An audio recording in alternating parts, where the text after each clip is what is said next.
In the middle of the night, the Senate sent us over a bill that was absolutely unacceptable. So basically what they're saying is Customs and Border Patrol has no authority, no money for Customs, Border Patrol, and our national security, no funding for DHS. And we will not negotiate while they're holding not only our national security hostage, but while they're holding the Department of TSA agents hostage and not getting them paid. I think Leader Thune laid it out that we had assurance from OMB that both CBP and ICE are fully funded and they have the flexibility to fund them through the end of this fiscal year. So that was the reality we were going into with these negotiations. So this is the only thing we can get Democrats to agree to: fund the rest of ICE, fund the rest of DHS, TSA, Coast Guard, CISA, all these other things. Get that funded.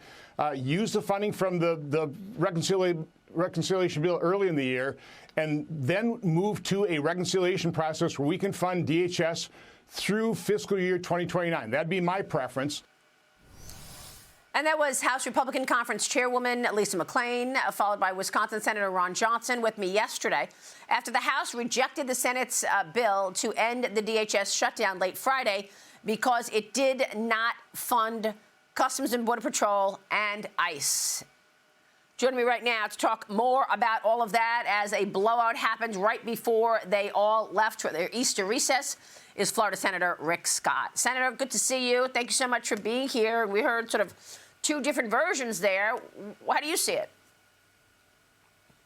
Well, first off, we all should thank Trump. He got TSA paid.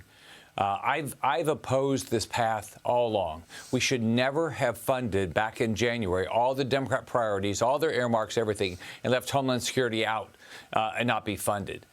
So the only way out of this is to go back to D.C., completely eliminate the filibuster, and start passing things with 51 votes. The Democrats have told us they do not care about the American public. They will not fund Homeland Security. So the only way we're going to be able to do this is go back, eliminate the filibuster, and start passing Homeland Security funding, Save America Act, and the Trump agenda. They've told us what they're going to do. They're going to obstruct us for the entire Trump term. They want to destroy the economy. It's like they hate America right now, the Democrats do. Well, it's unbelievable to me. And, you know, every time this issue comes up, John Thune says that you don't have the support. You don't even have the support within the Republicans to end the filibuster. I understand the sensitivity about ending the filibuster. Look, you want to be able to have the 60-vote threshold so that the other side could push back on legislation that they're not comfortable with. But you're right. The Democrats have been very clear. They will end the filibuster when and if they return to power and are in the majority. But why does John Thune always say that you don't even have the support within Republicans to do that? Well, first off, let's remember, the filibuster was never supposed to require 60 votes to pass a bill or pass nominations. It was to stop debate. It was still supposed to be, it's still a majority threshold. What the Democrats have used it is to stop everything. Last year, we had to change the rules on nominations because they were blocking all the nominations, so we had to change that. So now we are going to have to change it to pass legislation. Now, we're going to go down the path of reconciliation. That's the same thing. It's just the only thing we can do on reconciliation is budget items. So let's live in reality. The Democrats hate America.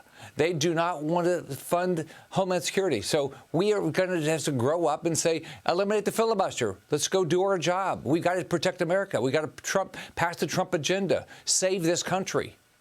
I understand, but do you think that that's realistic? Can you do that? I mean, look, I think people would be happy to see that because you can't get anything done. And the average person out there is saying, why is it that the Republicans are never on the same page? When the Democrats want something done, they all get on the same page. You see very, very little, pushback from within their party. Not so for the Republicans.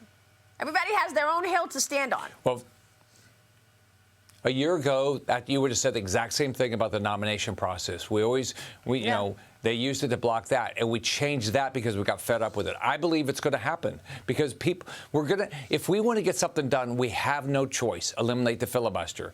But look, you want Republicans to find the best ideas, and that's what we do. But we've got to work together to eliminate the filibuster and come together and pass this common sense legislation like fund Homeland Security. Pass the Save America Act. 80% of Americans want the Save America Act. Let's pass it. Yeah. All right, let's talk about a reconciliation plan, putting the filibuster aside for a second. And I think a lot of people agree with you at this point, Senator, on the filibuster. But Lindsey Graham, your colleague, is talking about plans for a second reconciliation to raise money for your priorities, like immigration enforcement, ICE, military spending. You're talking about $200 billion that the Pentagon needs, but then you're also talking about the president and a $1.5 trillion outlay for defense. You've got new election rules. And, a lot of people came on this program in the last couple of weeks, and they made the case for making the SAVE Act a budgetary item, that you can put it in the reconciliation plan because it will involve outlays, money that you have to send to the states for their elections, right? So I want to get your take on that. But Lindsey Graham said that the #1 priority of the federal government has always been keeping our homeland safe, keeping our enemies at bay so that they can't hit us here. The purpose of the second reconciliation is to make sure there is adequate funding to secure our homeland and support our men and women in the military who are fighting so bravely. And that more funding will mean they can complete the task assigned and keep America safe. Senator, are you supporting a reconciliation plan? And is there a way to put that circle into a square and make the SAVE Act a budgetary item for reconciliation?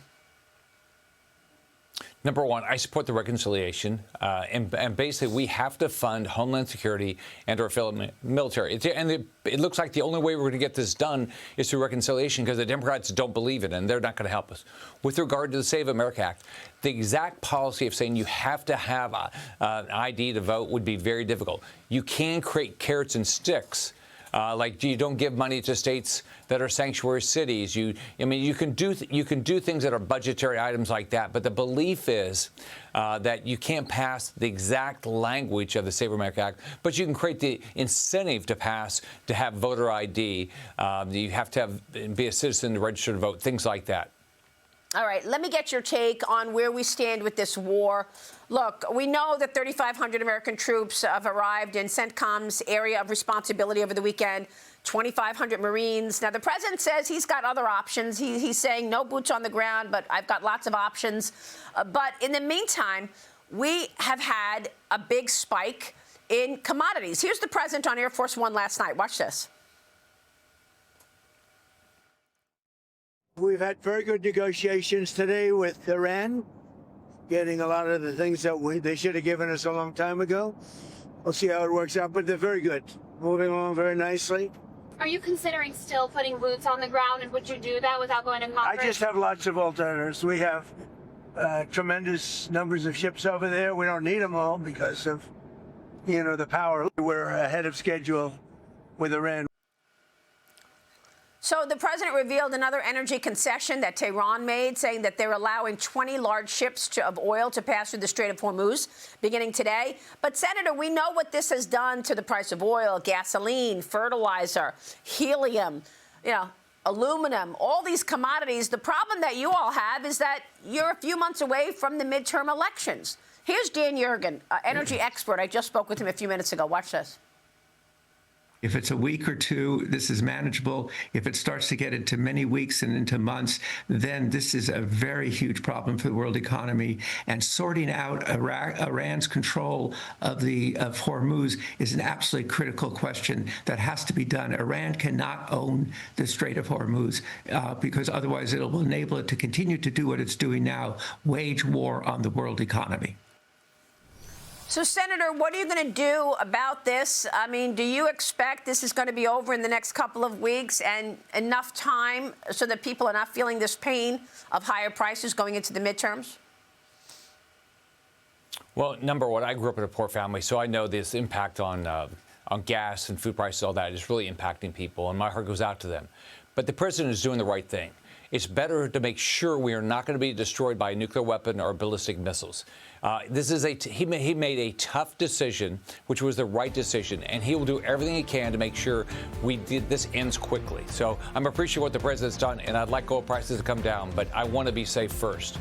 Absolutely. He's eliminating a would-be nuclear terrorist. Senator, good to see you. We'll be watching your work, certainly. Nice Senator Rick Scott in Florida. We'll be right back.